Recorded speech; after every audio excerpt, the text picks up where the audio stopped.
Nós iniciamos no domingo passado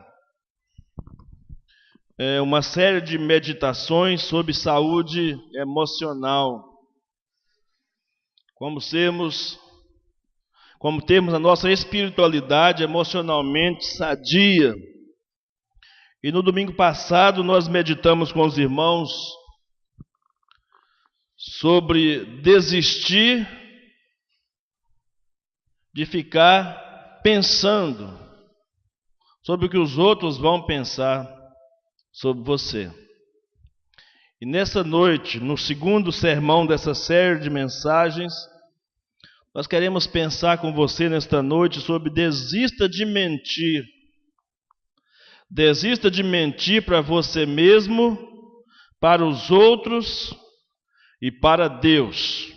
Ou quem sabe poder dizer, desista de falar, de ser ou de viver uma grande mentira.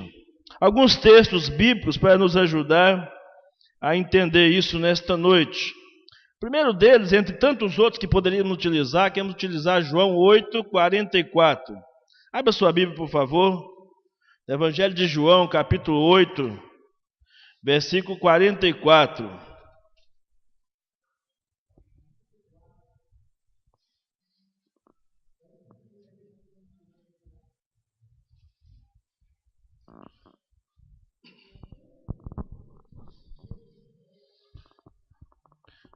João, capítulo 8, versículo 44. Diz assim a palavra do nosso Deus: Vós sois do diabo, que é vosso pai, e quereis satisfazer-lhe os desejos. Ele foi homicida desde o princípio, e jamais se firmou na verdade, porque nele não há verdade. Quando ele profere mentira, fala do que lhe é próprio, porque é mentiroso e pai da mentira.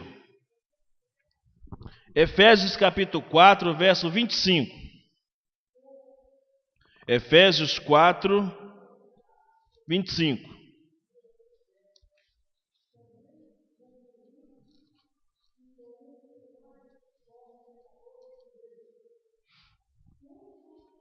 Efésios 4, 25. Diz assim a palavra de Deus: Por isso, deixando a mentira, fale cada um a verdade com seu próximo, porque somos membros uns dos outros. Amém. Colossenses capítulo 3.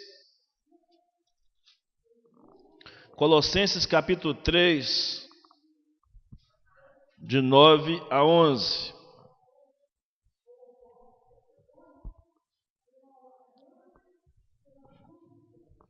Colossenses 3, de 9 a 11.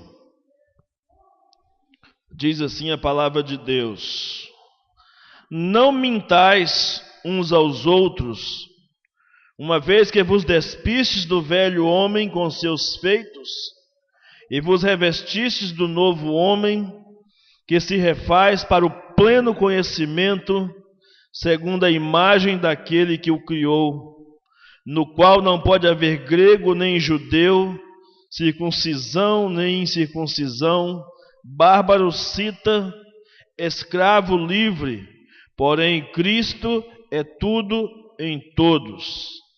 E finalmente os textos lá de Apocalipse, que fala sobre esse assunto.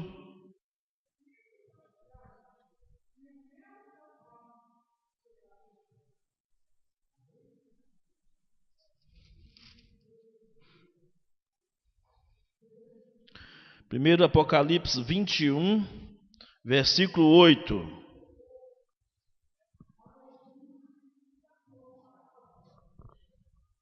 Apocalipse capítulo 21, versículo 8.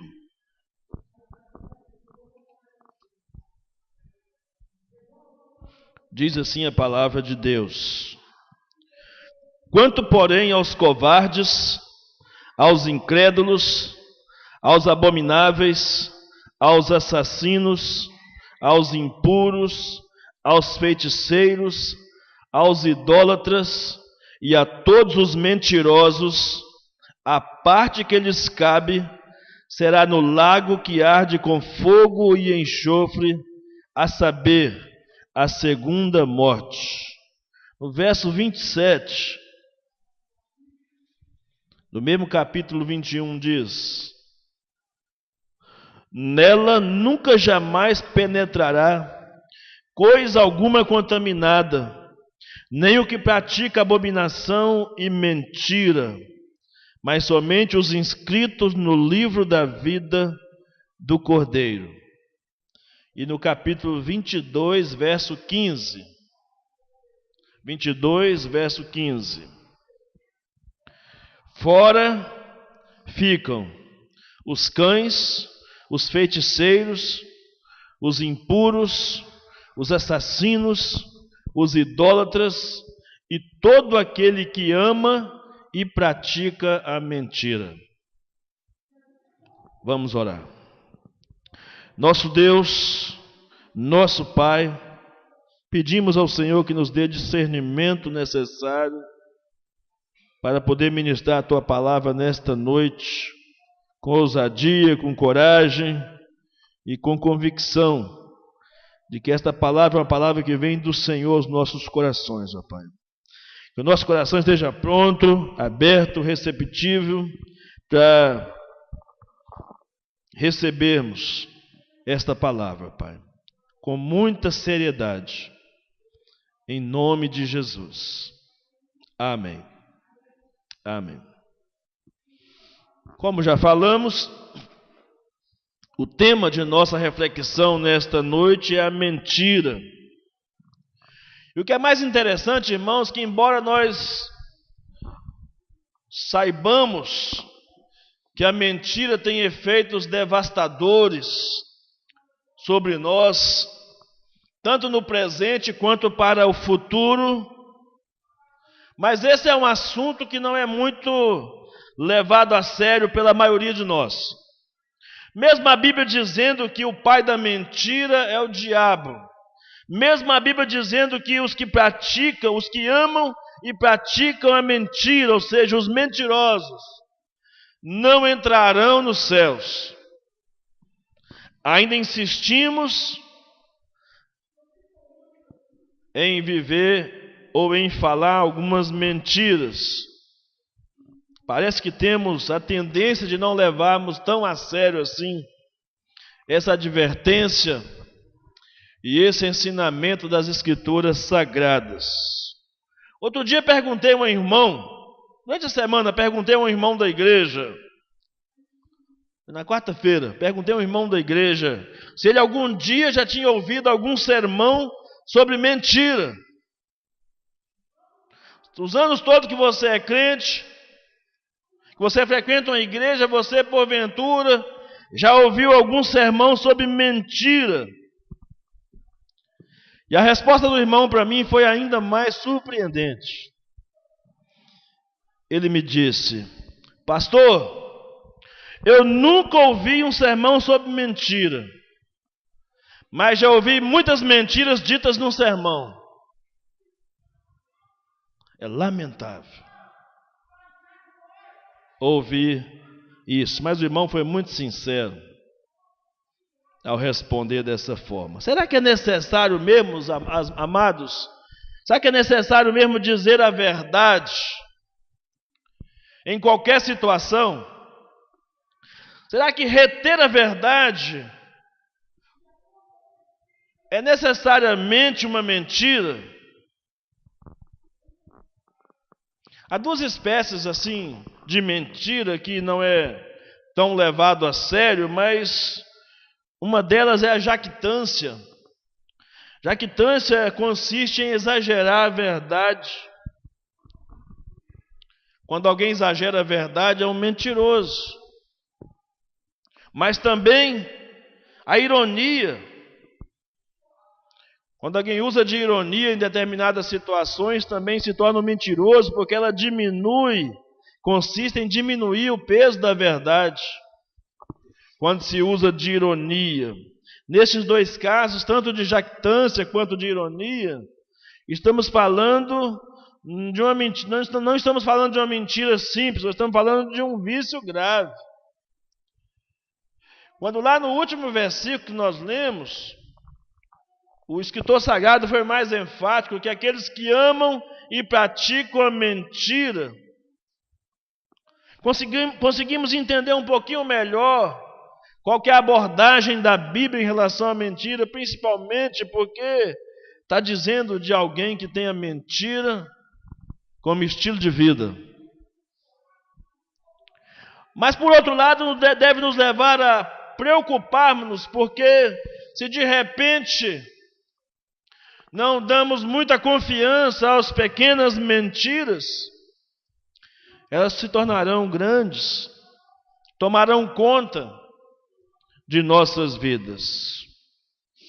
De acordo com os dicionários, mentira é engano, é impostura, é fraude, falsidade, erro, ilusão, falso testemunho, juízo falso, fábula, ficção.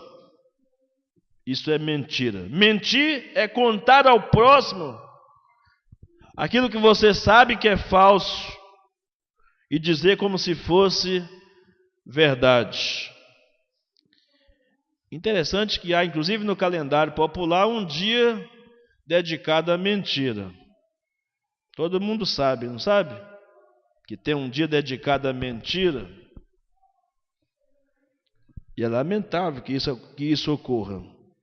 E o pior é que a mentira começa a fazer parte do nosso cotidiano, ou do cotidiano de muitas pessoas, de uma forma até costumeira ou inconsciente, e acaba se tornando um hábito. Mentir acaba se tornando um hábito negativo e que causa muitos prejuízos.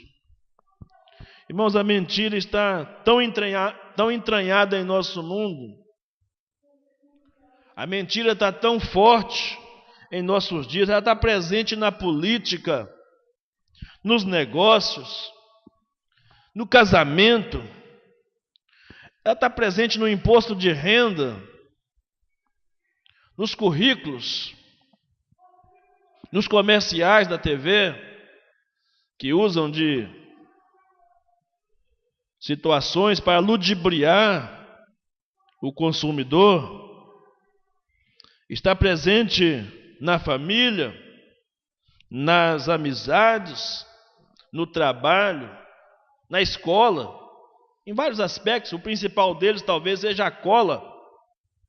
A cola é uma das maiores mentiras que o aluno prega para ele mesmo, porque ele passa a ideia de que sabe alguma coisa que ele não sabe. Tem boas notas, mas tem pouco conhecimento.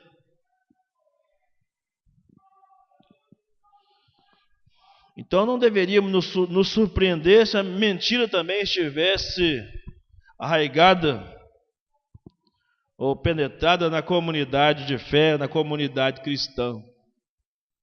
Vou dar alguns exemplos para os irmãos entenderem de como uma mentira está tão presente no nosso dia a dia. De repente você cumprimenta uma pessoa, você encontra uma pessoa na rua, cumprimenta essa pessoa com um grande sorriso, com um abraço, mas no seu íntimo, na verdade, você está dizendo: eu não suporto essa pessoa.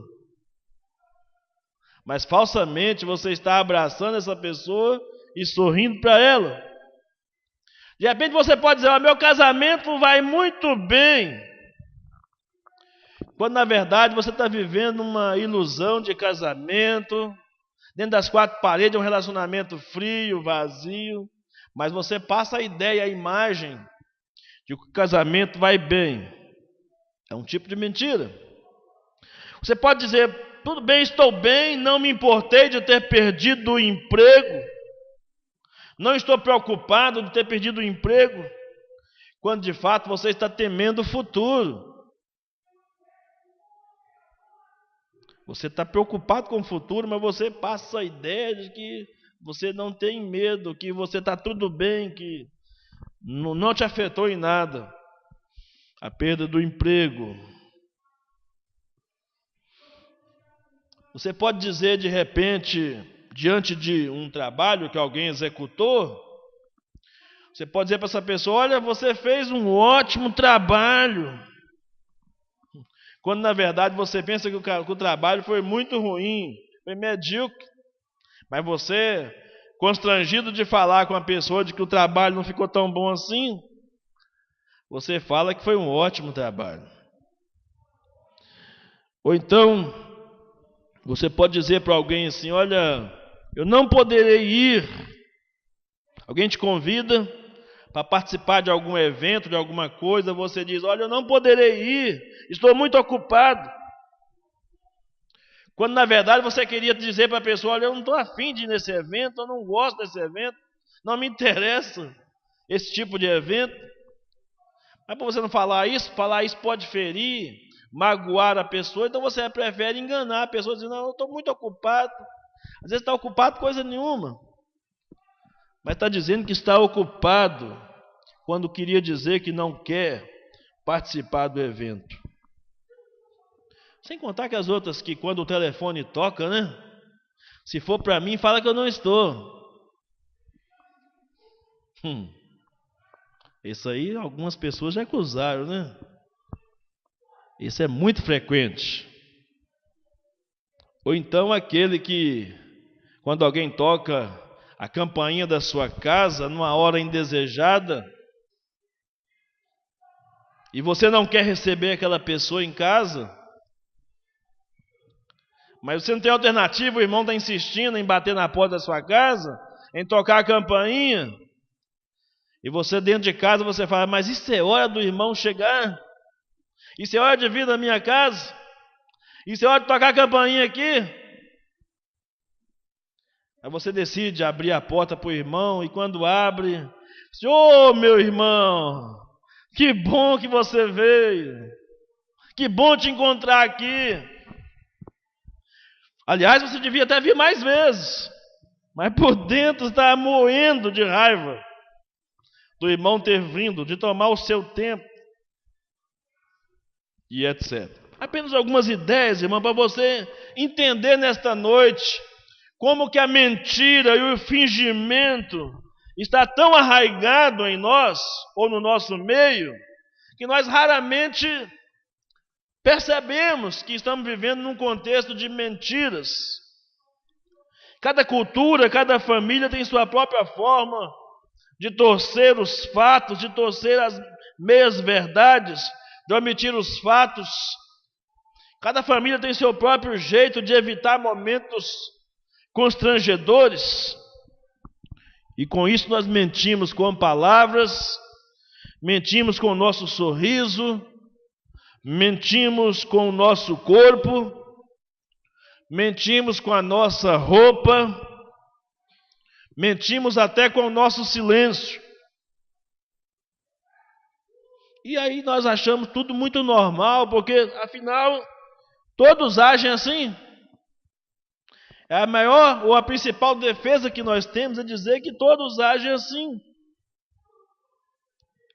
E talvez o grande ou o maior campo minado de mentiras hoje sejam as redes sociais.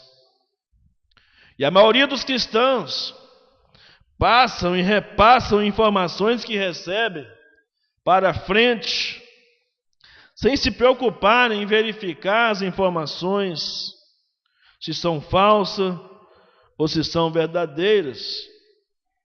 Vi um relato há algum tempo que 80% aproximadamente das notícias que correm nas redes sociais são fake news, ou seja, notícias falsas. E as pessoas vão passando assim com uma velocidade tremenda. Notícias falsas. Segundo essa pesquisa, 80% do que corre nas redes sociais. E como facilmente, amado, nós somos corrompidos por essa praga do século 21. Mas a mentira não é tão recente assim. Desde que Satanás rebelou contra Deus, A Bíblia diz que ele é homicida e mentiroso desde o princípio. Ele fala do que lhe é próprio.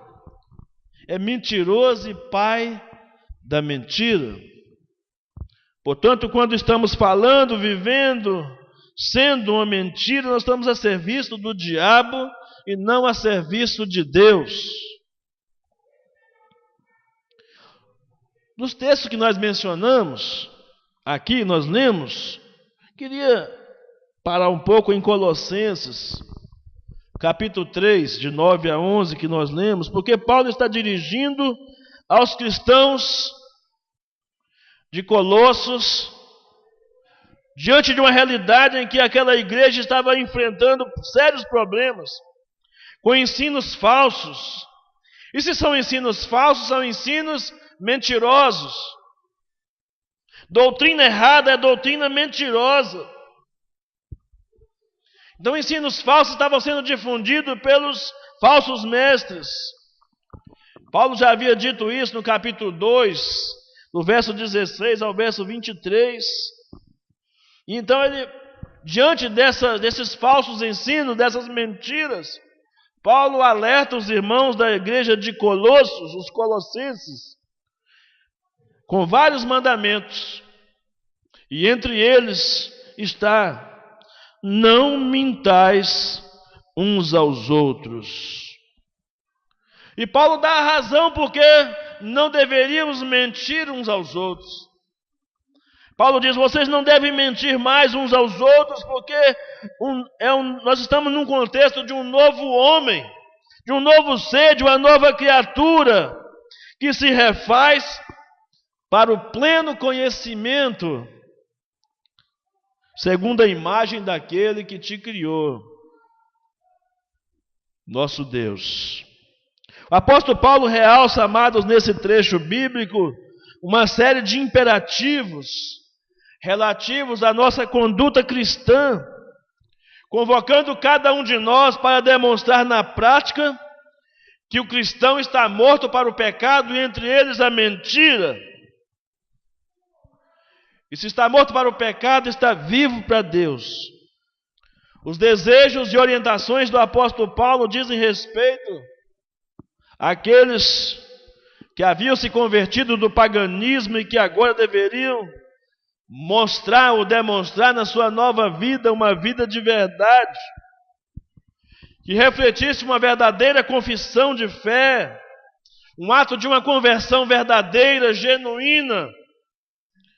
Portanto, não poderia se esperar dos mentirosos uma demonstração de que de fato tenham sido transformados. É nesse contexto, então, que Paulo faz essas advertências, esse ensinamento.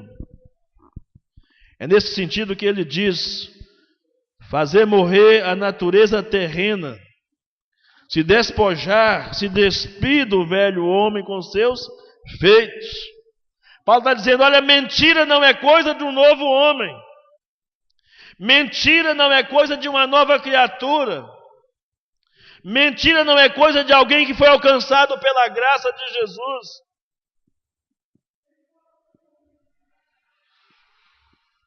Não se pode admitir a mentira no meio do povo de Deus. Pois ele diz: pois agora a vida não é mais como no outro tempo. Verso 8 aí diz: no outro tempo a vida era de mentirosos. Vivíamos uma grande mentira, vivíamos o engano de Satanás. Mas agora nós somos chamados para uma vida de verdade, a despir-nos e ao mesmo tempo nos vestirmos de um novo homem. Isso porque nós, os cristãos, somos chamados, convocados, para demonstrarmos que não pertencemos mais ao reino das trevas, mas sim que fomos transportados para o reino do seu Filho de amor. Colossenses 1,13. Então é um grande desafio, amados, para nós ouvir essa palavra e buscar policiar as nossas vidas, nossos olhos, nossa boca, nosso ouvido, todo o nosso ser, de um modo geral, para renunciar à antiga vida, abrir mão dos velhos hábitos, para viver agora como novo ser, nova criatura em Cristo. E ele diz de um modo inicial esse mandamento: não mintais. Paulo está escrevendo para crentes. Paulo não está escrevendo para incrédulos, não, está escrevendo para crentes. Não mintais uns aos outros. Reforçando a mesma ideia de Efésios 4, 25.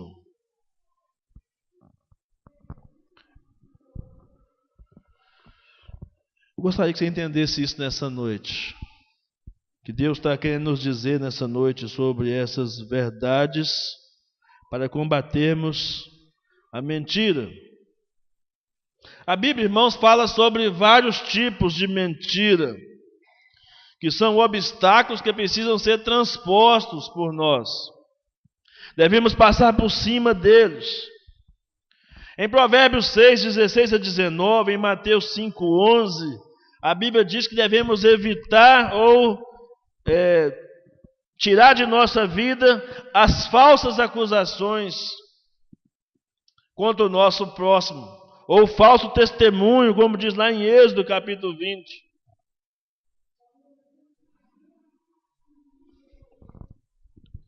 Em Atos capítulo 5, verso 3 e verso 4, encontramos um casal que achava que contar uma mentirinha, ou pelo menos esconder um pouco da verdade, não fosse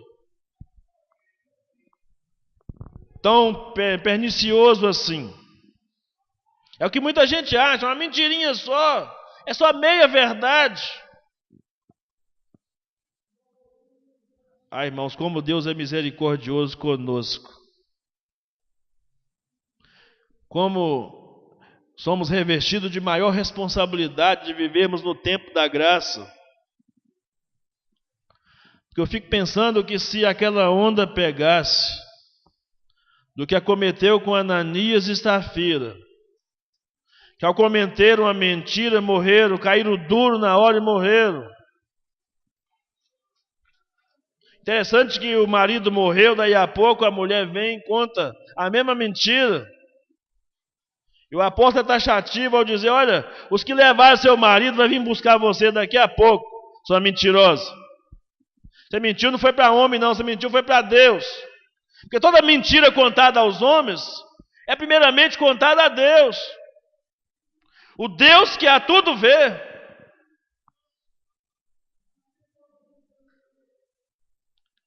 Isso é mais sério do que a gente imagina.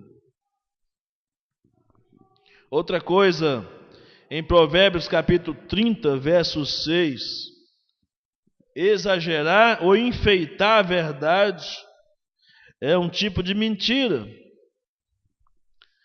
Em Provérbios capítulo 25, verso 14, o escritor sagrado diz que gabar-se de atitudes que na realidade vocês não fizeram, não foram executadas, é também um tipo de mentira.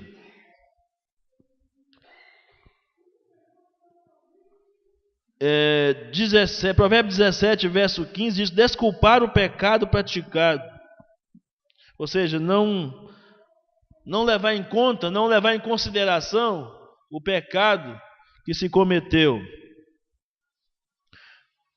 Provérbios 26, 18, 19, mas vai um pouquinho mais adiante. Diz assim: não se mente nem por brincadeira. Provérbios 26, verso 18 e 19. Não se mente nem por brincadeira, diz a palavra de Deus. Ah, pastor, o que é isso? É isso mesmo. É tão sério, muito mais sério do que você imagina. Quando a questão é esse mandamento que temos: não mintais uns aos outros. Brincadeiras enganadoras prejudicam o próximo. Isso Deus não aceita. Deixar de cumprir promessas feitas a Deus e ao próximo Eclesiastes 5, 4 e 6, Tiago 5, 12. Inverter a verdade divina, ou seja, começar a pregar mentiras. Romanos 1, 25 e por aí vai. A lista, irmãos, é muito maior, né, do que a gente imagina. É muito mais intensa, muito mais profunda, mas apenas para os irmãos terem uma noção de tudo aquilo que Deus fala a respeito da mentira. Mas queremos nos fixar um pouquinho nesta noite, pelo menos em 3 situações: o mentir para nós mesmos, o mentir para os outros e o mentir para Deus. Em primeiro lugar, amados, a mentira para nós mesmos é uma afronta que fazemos a nós mesmos. O mentiroso é aquela pessoa que destrói a si mesmo. Antes de atingir o próximo, ele atinge a si mesmo. Ele perde a sua credibilidade, perde o seu nome, perde a sua alma, antes de prejudicar outra pessoa. Os mentirosos não entram e não entrarão para o rol daqueles que serão coroados pela verdade, pelo respeito, pela dignidade. Os mentirosos são abomináveis na terra e não herdarão o reino dos céus. O que acontece com o mentiroso é que ele bebe o refluxo perverso do seu próprio fluxo maligno. Isso é o que ocorre ao mentiroso. Colhe os frutos malditos de sua própria semeadura insensata. Bebe o veneno que destila através da sua língua peçonhenta. Mentirosos tropeçam na sua própria língua, na sua própria palavra, e cavam a sua própria sepultura. Mas não foi assim desde o princípio, irmãos. Porque desde o princípio, parte do belo plano de Deus para nós, desde o início, foi que nós vivêssemos na verdade, que vivêssemos segundo a verdade. E essa ideia central de Deus permanece até os dias de hoje, para que nós pudéssemos experimentar a verdadeira alegria e liberdade. Jesus disse: se vocês permanecerem firmes na minha palavra, verdadeiramente serão meus discípulos e conhecerão a verdade, e a verdade vos libertará. João 8, 31 e 32. Esta verdade inclui tanto a verdade bíblica quanto a verdade geral, a verdade moral, que nos chama e nos convoca a sermos verdadeiros no falar, no sentir, no relacionarmos conosco mesmo, com as pessoas ao nosso redor e com Deus.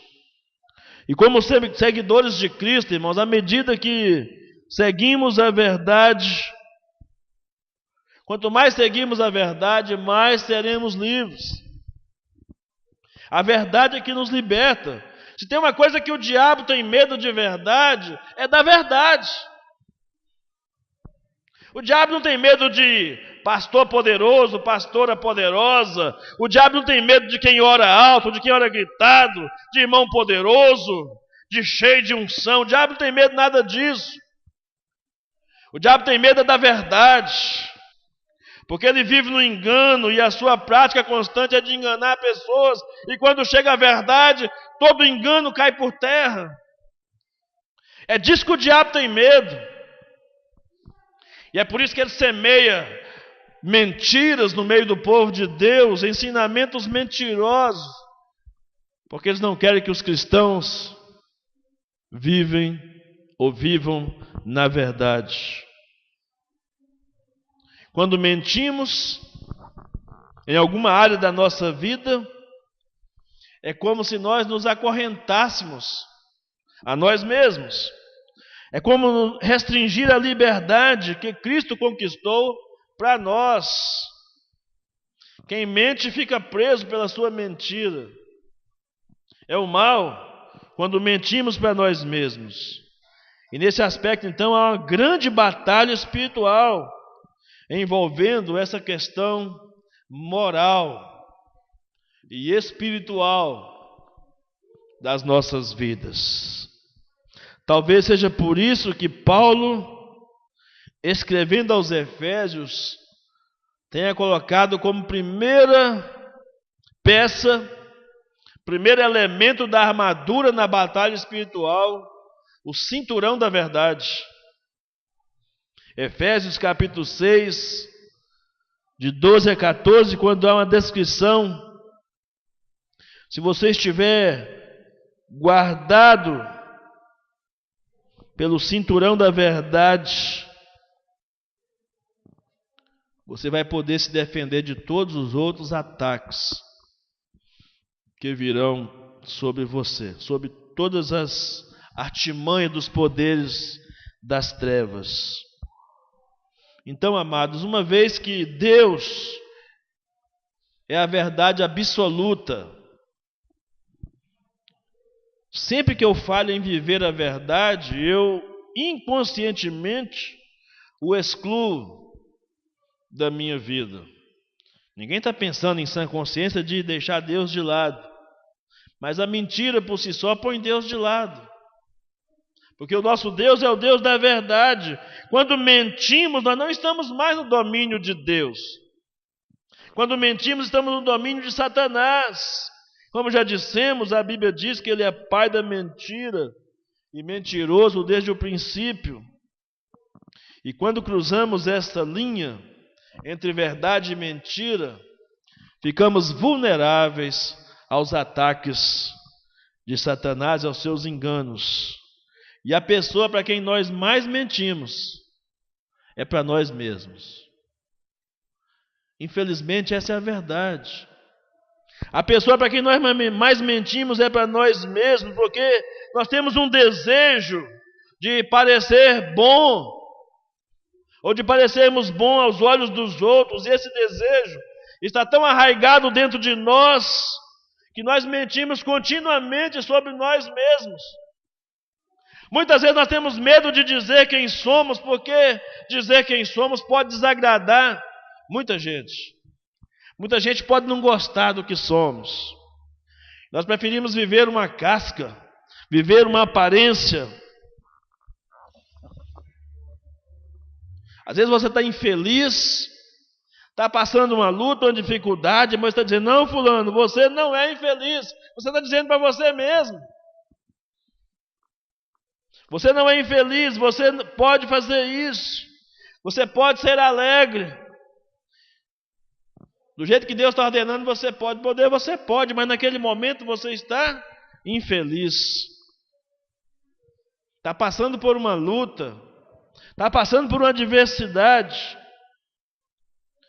E sabe qual é o problema, amado? É que quanto mais nós mentimos para nós mesmos, nos tornamos cada vez mais infelizes, exaustos emocionalmente, esgotados espiritualmente. E aí, achamos que não tem outra alternativa a não ser mentir. Contudo, mentir interiormente faz com que seja impossível amar as pessoas verdadeiramente. Quando eu estou mentindo para mim mesmo, os meus conflitos interiores acabam se misturando com a tristeza, com raivas reprimidas, e fazem de nós, então, uma pessoa imprevisível, uma pessoa insegura. É isso que a mentira faz conosco. A ira começa a arder abaixo do nosso comportamento cristão. Geralmente duas coisas podem acontecer quando nós não cortamos esse elo de ligação de mentirmos para nós mesmos. Duas coisas podem acontecer.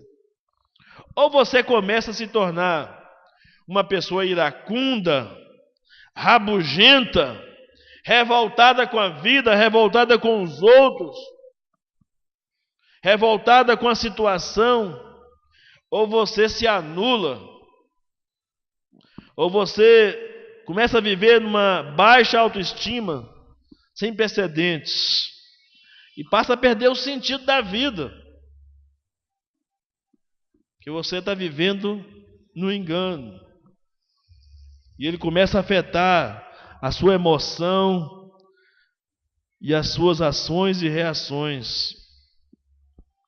E talvez somente o dia que você admitir, amado, em que você não é tão amoroso quanto você pensa que é, ou que você tenta passar para os outros, é que talvez seja o primeiro passo para você se tornar de fato essa pessoa que você tentou passar a imagem que fosse, sem ser de verdade. Se você for verdadeiro com você mesmo, com seus sentimentos, com as suas emoções, o fardo do fingimento vai cair dos seus ombros. Você vai se sentir livre ao admitir verdadeira fraqueza e quebrantamento. Isso pode parecer humilhante, e o é. Reconhecer fraquezas é humilhante. Mas nós precisamos dessa humilhação. Precisamos desnudar o quem somos de verdade, para experimentarmos verdadeira libertação em Cristo Jesus. Se você encontrar esse ponto de equilíbrio entre o quebrantamento, a humilhação e o renovar-se da coragem de dizer quem você é, ou de expressar com a sua própria vida quem você é, certamente aceitar suas fraquezas acabará lhe capacitando a ser uma pessoa mais segura, afável, amorosa, acessível, verdadeira. As pessoas vão ter mais prazer de estar com você. No primeiro momento, muita gente vai chocar-se. Quando você começar a expor seu sentimento, sua verdade, quem você de fato é. As pessoas estão tão acostumadas num ambiente de falsidade, quando você fala a verdade, as pessoas assustam. E tem hora que a gente fica em cada situação, a gente quer falar que o outro está gordo, por exemplo, mas a gente não fala, porque prefere mentir para outra pessoa. Ou então, se a pessoa perguntar para a gente fica segurando, para a pessoa ver, eu sou bonito ou sou feio? E assim por diante. Veja que o tempo todo nós estamos sendo bombardeados com situações assim. O tempo todo. Às vezes, é melhor não dizer nada, mas o dizer nada, será que não é omitir a verdade? E omitir a verdade não é um tipo de mentira? É que nós vamos ver daqui a pouco que há muitas formas de dizer a verdade. Uma terapeuta familiar chamada Virginia Satir, ela observou que as mensagens ou regras que nós internalizamos da nossa família, da nossa cultura, é o que geralmente facilita a nossa capacidade de mentir para nós mesmos. Algumas dessas regras são verbalizadas, mas a maioria não são. E ela escreveu o seguinte: a maioria de nós vive uma vida desumana, porque vivemos regras desumanas sobre nós. Ela fez uma listinha de algumas regras desumanas que são impostas sobre nós e que acaba fazendo a gente mentir para a gente mesmo e depois mentir para o próximo. Entre elas está: não revele seu sentimento. E dentro dessa questão de não revelar sentimento, eu ouço muito no meio dos crentes, sabe o quê? Não conta nada do seu sucesso para ninguém, porque senão o orgulhoso, o invejoso, vai destruir o que Deus preparou para você. Não fala nada do seu sucesso não, que o diabo está olhando.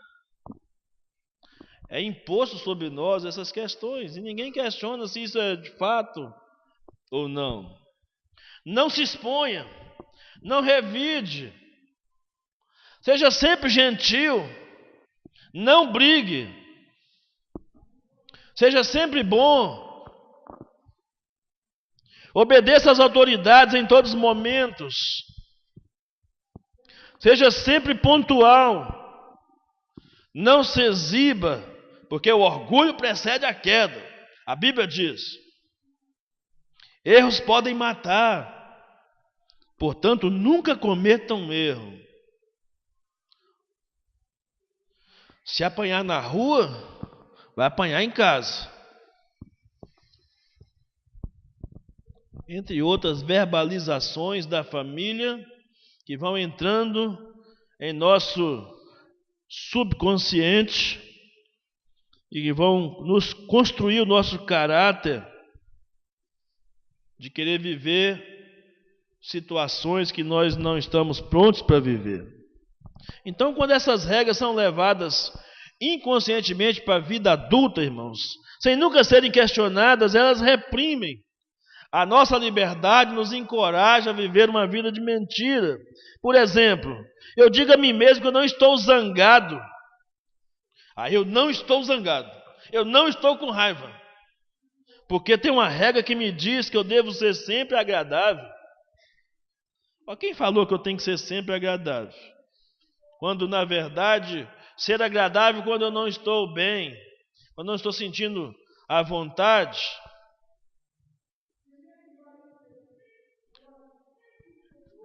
Eu digo a mim mesmo, eu não estou decepcionado, porque tem uma regra que diz que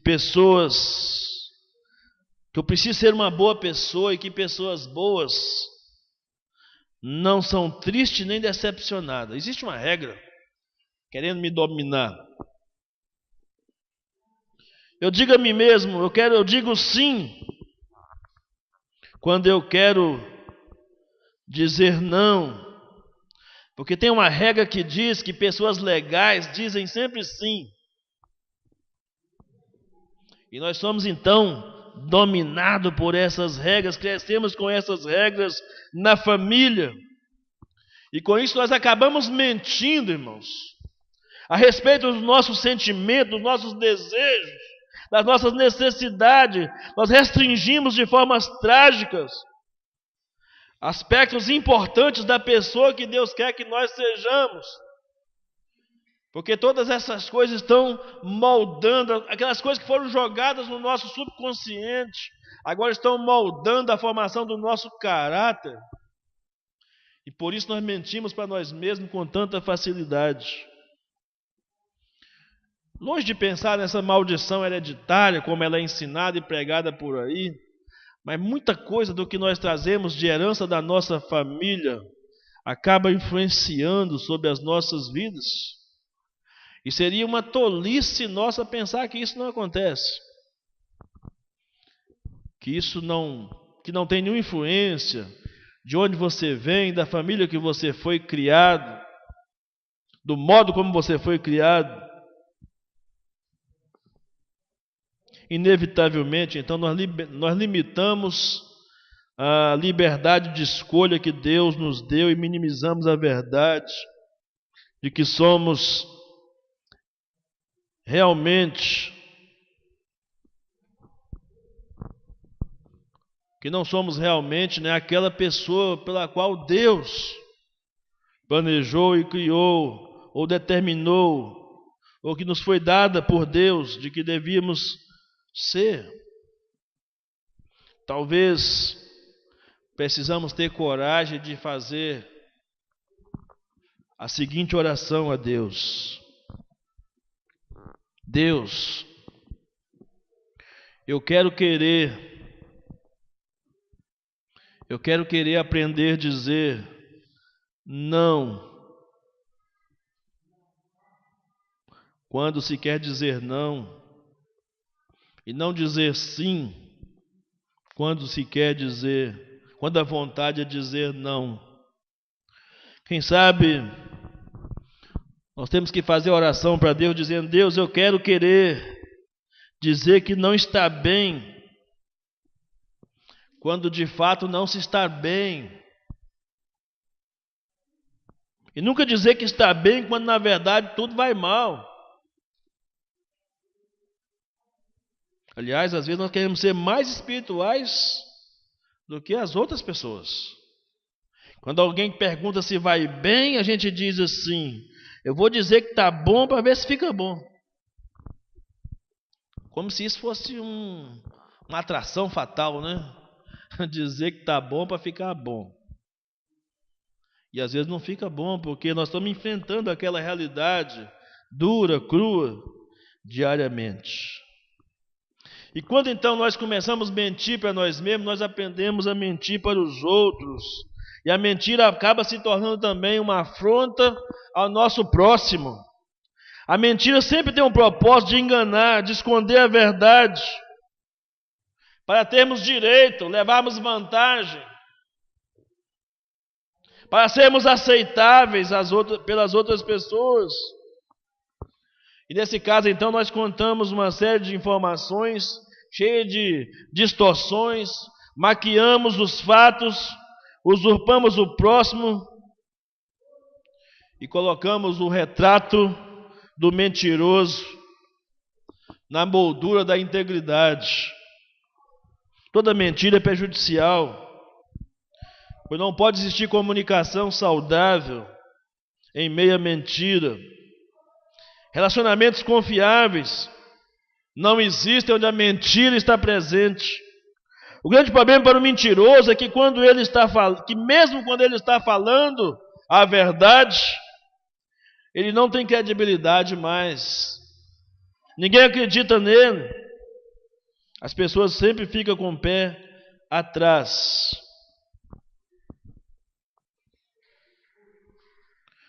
A mentira pode proporcionar alívio temporário, contudo tem um preço altíssimo para se pagar.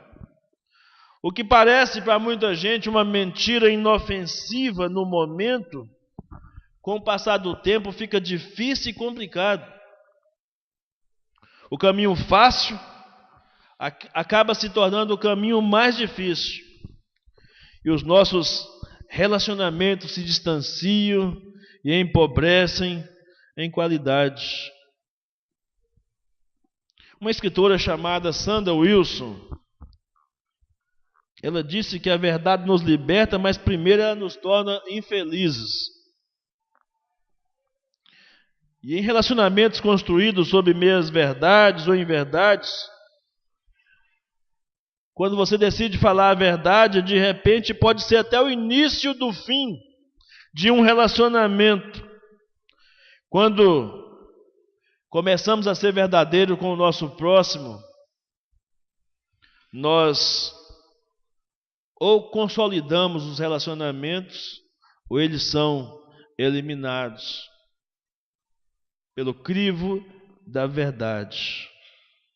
Falar a verdade, irmãos, não assegura uma resposta positiva e favorável da outra pessoa. Eu lembro quando era criança, as pessoas falavam assim: quem fala a verdade não merece castigo. Meu pai falava isso. E quando a gente na inocência contava, o coro cantava depois. Ora, quem fala a verdade não merece castigo. E ele mentia, porque depois batia na gente. O que fazia isso no subconsciente? Incentivar a gente a contar a mentira com medo do castigo. Tinha um efeito contrário. Tinha um efeito contrário àquele ensinamento. Falar a verdade, irmãos, em amor. Aliás, a Bíblia diz que só podemos falar a verdade em amor com o nosso próximo, que vai envolver escolher o momento certo, usar as palavras de maneira respeitosa, assumir a responsabilidade pelos nossos próprios pensamentos e sentimentos. E eu vou usar sempre o quê? A primeira pessoa do singular. Quando eu vou conversar, dialogar, dizer qualquer coisa da pessoa. Coisa terrível para qualquer pessoa é quando alguém chega, ao invés de dizer o que ela está pensando a respeito daquela pessoa, ela diz assim: estão falando isso de você, estão pensando isso de você. Na verdade, é você que queria falar aquilo. São mais ou menos como sonhos. Os sonhos que nós sonhamos com as pessoas, muitas vezes é a projeção do que está acontecendo conosco. E às vezes o que nós falamos com as pessoas e falamos num sentido plural, na verdade é o que nós gostaríamos de dizer e não temos coragem para dizer olhando no olho da outra pessoa. Então, uma coisa é parar de mentir, e outra coisa é começar a falar a verdade. E falar a verdade com habilidade, amados, é uma das coisas mais difíceis. Saber fazer uso das palavras para nos dirigir às pessoas é um exercício que precisamos fazer com constância. Mas ao mesmo tempo é uma das formas mais significativas de reconhecer e de respeitar a imagem de Deus em nós e nos outros. E quando nós aprendemos a falar a verdade da maneira correta, em amor, é sinal que nós alcançamos a maturidade espiritual. E para isso precisamos aprender. Falar a verdade com respeito, com honestidade, com clareza e no momento certo. É assim que se fala a verdade. A gente fala assim: eu não nasci branco para ser franco. Tem gente que chama franqueza.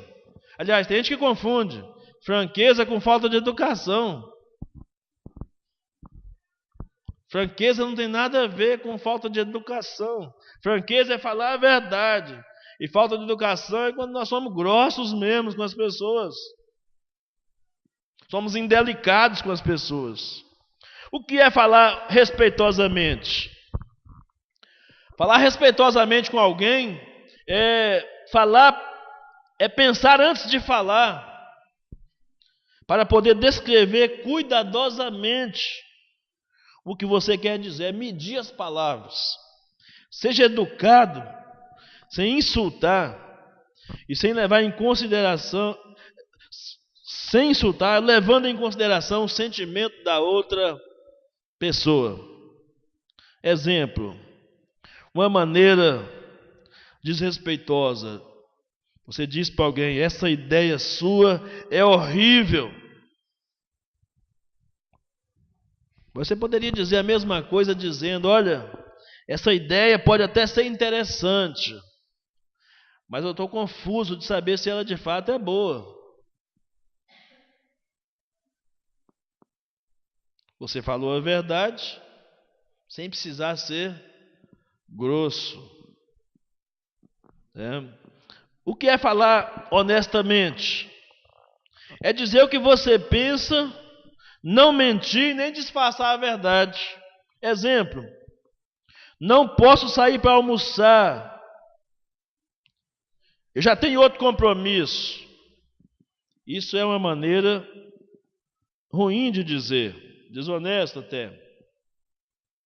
Mas uma maneira honesta, você diz: eu prefiro não sair para almoçar hoje, porque eu prefiro ficar sozinho. Percebe que no dia a dia, às vezes a gente vai conversando com as pessoas, a gente corre o risco de nem perceber que estamos usando de argumentos que não deveriam ser tão legais assim, naquela hora. O que é falar claramente?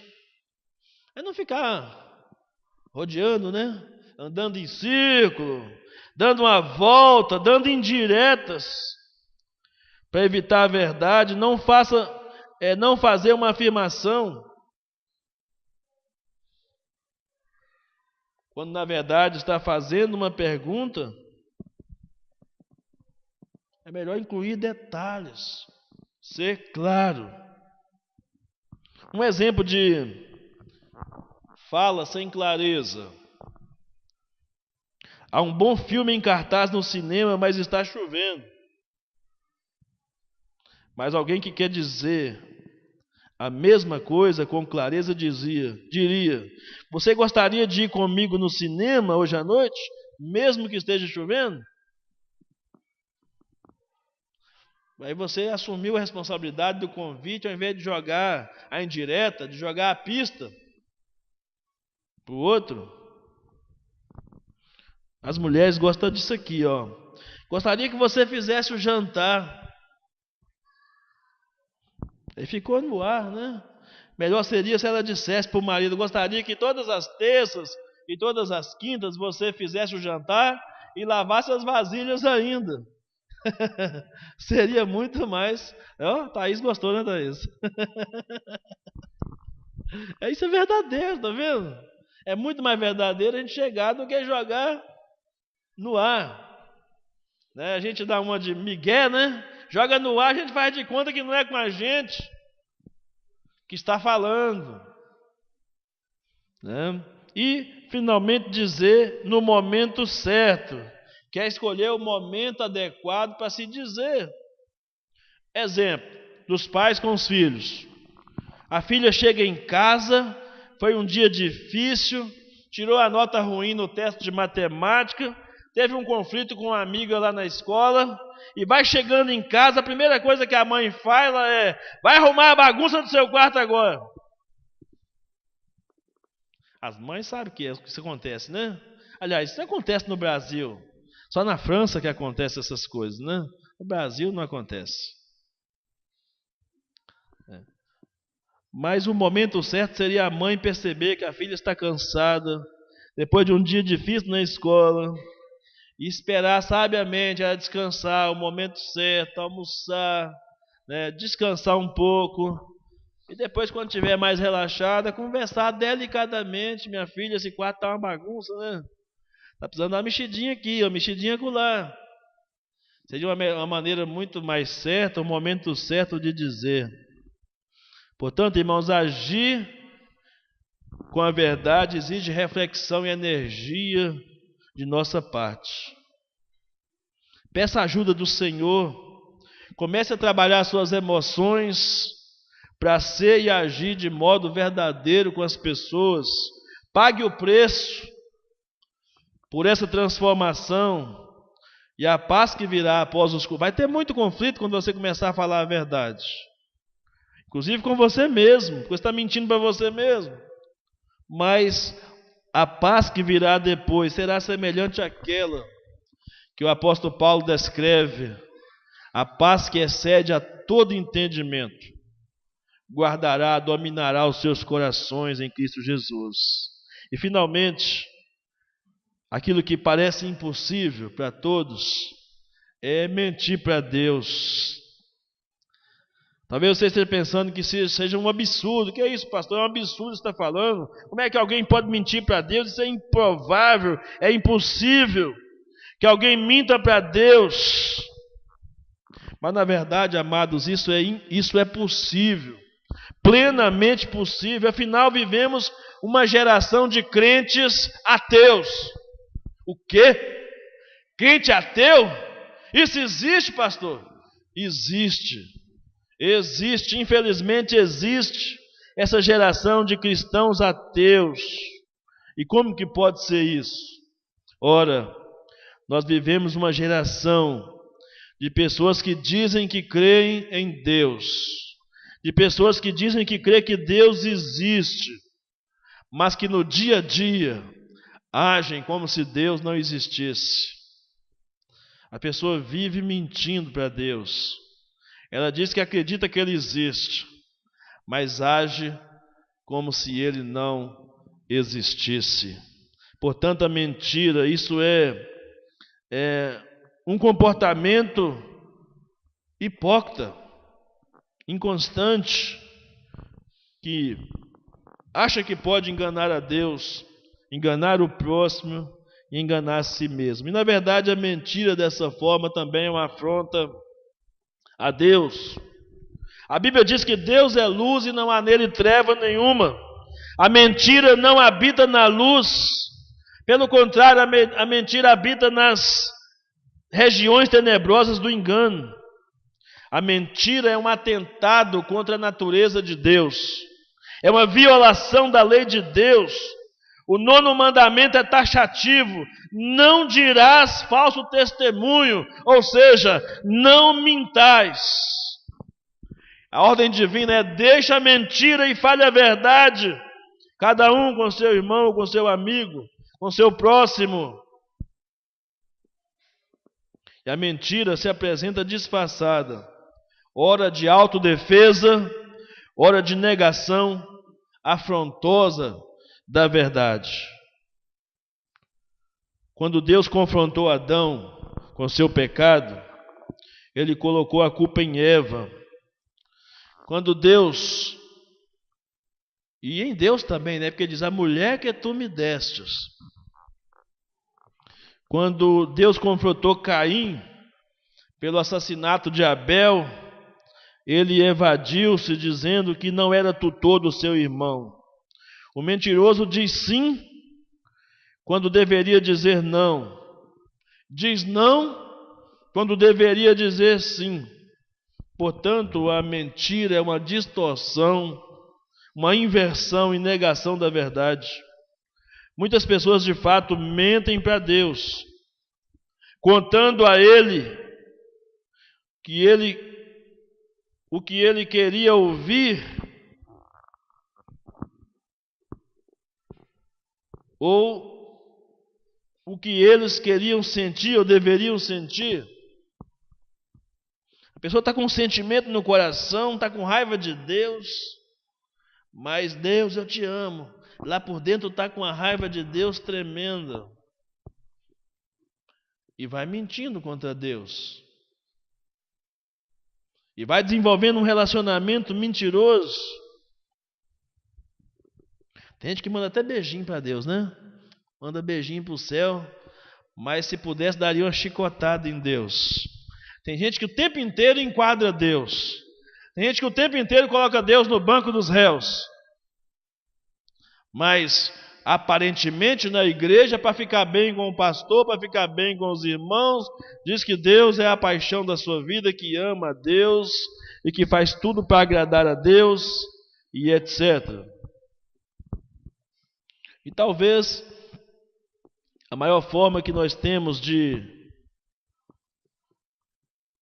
mentir para Deus é através do nosso conflito interior. Quando nós não expressamos os sentimentos, mesmo em relação a Deus, que nós temos e guardamos conosco mesmo. A Bíblia conta a história de alguns homens de Deus que não mentiram, falaram com Deus honestamente o que eles estavam sentindo. E aí, nós estamos tão acostumados com a mentira que se alguém disser o que está sentindo, ela é repreendida, ela é reprimida, não pode falar isso. Que besteira é essa? Que tolice é essa? Quem te falou que você pode falar com Deus assim? Mas Jonas e Elias disseram para Deus que a vontade que eles tinham era de morrer. Estavam deprimidos, estão deprimidos. Falaram: Deus, eu quero morrer, por que o Senhor não me mata? Deus entende perfeitamente esse tipo de sentimento, esse tipo de emoção. É melhor do que você fingir que está tudo bem. Jó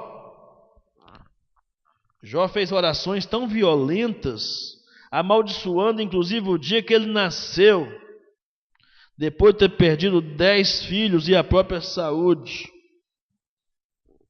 João Batista, que veio ser o precursor de Jesus, aquele que veio preparar as veredas e começou a anunciar. Um dia ele teve um encontro com Jesus lá e falou: Jesus, eu estou meio confuso, será que o senhor é mesmo o Messias? Será que eu estou anunciando a pessoa certa? O senhor não é um impostor? Melhor do que ficar desconfiado, ele foi direto ao ponto, na raiz do problema. Irmãos, Deus não nos pede nem para distorcer, nem para encobrir a verdade no nosso relacionamento com Ele. Devemos encarar todas as nossas decepções e lutas, grandes e pequenas, na presença de Deus, bem como todas as nossas emoções confusas que acompanham essas decepções, e buscar do Senhor a graça necessária. Se você for verdadeiro com Deus e se quebrantar, se humilhar diante dele, a Bíblia diz que Deus não desprezará o coração quebrantado e contrito. Deus não desprezará. Por isso, amados, quero concluir essa palavra nesta noite dizendo: acabe com o fingimento, acabe com a mentira se você quer desfrutar nesta vida uma amostra do céu. Se você quiser que a sua igreja seja um pedacinho do céu, abandone a mentira e o fingimento. Se você quiser que a sua casa seja um pedacinho do céu, acabe com a mentira e com o fingimento. Se você quiser que seu trabalho seja um pedacinho do céu, acaba com a mentira e com o fingimento. Não se engane. Dizer eu desisto para a mentira e comprometer-se em falar a verdade, inicialmente pode parecer a morte para você, uma vez que a mentira está tão arraigada em nossa cultura, em nossa essência, mas vai ser uma morte boa. É uma morte para o homem velho e a ressurreição para uma nova vida, para o novo homem revestido da justiça e da verdade. Acabe com a superficialidade que é tão comum na cultura cristã hoje, para você experimentar a verdadeira libertação, liberdade, uma genuína vida do corpo, que é, na verdade, o que nós chamamos de uma amostra do céu. Seus relacionamentos vão ser mais autênticos, sem nada para esconder. O seu nível de estresse e de ansiedade vão diminuir. Sua autoestima vai aumentar, vai se fortalecer. Porque você vai ter uma integridade, vai ser uma pessoa íntegra, moralmente e espiritualmente. A paz com Deus, com você mesmo e com os outros, vai ser uma realidade presente. Quando você desistir de mentir, irmãos, quando você desiste de mentir, você desperta a espiritualidade. Você remove camadas de falsidade e desperta o verdadeiro eu que Deus colocou em você. Quando desistimos de mentir para nós, para os outros e para Deus, inicia um grande despertamento, um grande avivamento, uma grande renovação do nosso ser, do nosso caráter. E então surge uma nova questão: para que coisas eu devo morrer? Para quais coisas eu não devo morrer no meu interior? Eu preciso discernir entre o que é bom e o que é pecado. Isso já é assunto para uma nova reflexão. Próximo domingo, se Deus nos permitir, vamos meditar com os irmãos. Desista de morrer para as coisas erradas. Se você quiser entender como é que é isso, venha próximo domingo. Convide outra pessoa para ouvir e entender essa situação. O que é desistir de morrer para as coisas erradas? Tem muita gente se matando, né? Está vivendo no limite, porque não desistiu de morrer para as coisas erradas. Eu quero que Deus nos ajude nisso. Vamos orar. Aí no seu lugar mesmo, eu quero orar por você, por sua libertação. Você não precisa vir à frente. Todos nós vivemos dentro de um contexto de mentira, de engano na sociedade, de problemas familiares. Nós temos nossos traumas, nossos problemas pessoais. Ninguém precisa ser exposto nesta noite, mas você pode no seu lugar agora clamar a Deus. Se você entendeu o que foi exposto nesta noite aqui, clamar a Deus para te ajudar a viver na verdade. Eu quero orar por sua libertação. Eu desejo que você saia curado e liberto nesta noite de toda a tendência de falar uma mentira para si mesmo, para os outros, para Deus. Eu quero que você seja liberto, amado, nesta noite, de toda a tendência de ser e de viver uma grande mentira. Oremos. Nosso Deus e nosso Pai, em nome de Jesus, queremos te pedir que nesta noite, diante de tudo que foi transmitido a nós, que possamos fazer reflexões profundas de como temos vivido diante do Senhor, diante do nosso próximo, e como temos olhado para nós mesmos, ó Pai. E nós te pedimos que, de alguma forma, algo novo tenha acontecido dentro de nós, e que nós possamos colher os frutos dessa coragem de encarar a verdade e de viver na verdade. Porque a tua palavra é quem nos garante: conhecereis a verdade, e a verdade vos libertará. E eu te peço que o teu povo saia nesta noite liberto, em nome de Jesus. Pai, dê-nos uma semana de libertação, de cura das nossas emoções tão afetadas pela família, pela cultura, pela sociedade, pelos valores que foram arraigados dentro de nós. Ó Deus, nos ajude. Com teu Espírito Santo, revela-nos nas nossas entranhas, nas nossas profundezas, do que nós temos que nos arrepender, do que nós temos que mudar, para sermos pessoas segundo o teu coração, ó Pai. É a nossa oração em nome de Jesus. Amém.